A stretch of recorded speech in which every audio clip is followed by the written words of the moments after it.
for the Apostle Paul lovers out there.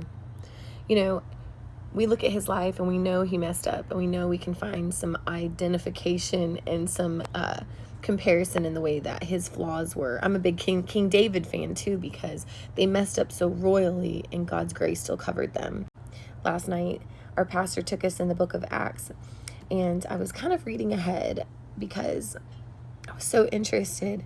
And this is when Paul has left Athens and he's going to Corinth, and he's with Priscilla, and he is trying to persuade really both Jews and Greeks that Jesus is the true Messiah, and they're just not having it. And this happens over and over again to poor Paul. But in here in Acts 18, it says, Paul left the synagogue and went next door to the worshiper of God.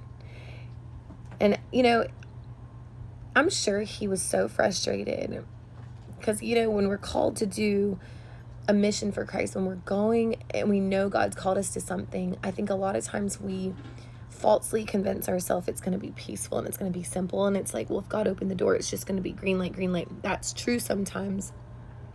But there are times when God is going to have us do these assignments for our own stretching, for our own humbling. But I love this. This jumped off the page to me, and I think is so powerful for all of us right now. He was so probably worn out. Anyway, it says in verse 9 of chapter 18 of Acts, it says, one night the Lord spoke to Paul in a vision. Do not be afraid. Keep on speaking. Do not be silent, for I am with you. Like, that's the God we serve.